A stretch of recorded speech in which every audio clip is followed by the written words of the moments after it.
শুক্রবার রাতে রাজধানীর গুলশানে বিএনপি চেয়ারপারসনের কার্যালয়ে জরুরি বৈঠকে বসেন দলের স্থায়ী কমিটির সদস্যরা। সমসাময়িক নানা ইস্যুতে আলোচনা করেন তারা। বৈঠক শেষে ব্রিফিংয়ে গণমাধ্যম সহ দেশের বিভিন্ন প্রতিষ্ঠানে হামলা, হিন্দু যুবককে হত্যা ও দেশব্যাপী হওয়া ধ্বংসাত্মক কর্মকাণ্ডের তীব্র নিন্দা জানায় বিএনপি। একই সঙ্গে শহীদ ওসমান হাদির হত্যার বিচার দাবি করেন মির্জা ফখরুল ইসলাম আলমগীর। শরীফ ওসমান হাদি সিঙ্গাপুরে চিকিৎসাধীন অবস্থায় শাহাদাত বরণ করেছেন। কাপুরুষোচিত এই হত্যাকাণ্ডের আমরা তীব্র ঘৃণা ও নিন্দা জানাচ্ছি। অবিলম্বে হত্যাকারীদের গ্রেফতার ও বিচারের জন্য আমরা আবারও দাবি জানাচ্ছি।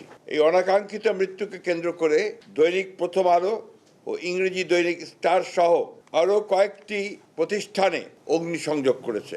বিএনপি মহাসচিব বলেন, পরিকল্পিতভাবে দেশকে নৈরাজ্যের দিকে ঠেলে দিতে চায় একটি পুরনো চিহ্নিত মহল। নির্বাচন অনিশ্চিত করে দেশে ফ্যাসিবাদের নতুন সংস্করণ প্রতিষ্ঠা করতে চায় একই গোষ্ঠী।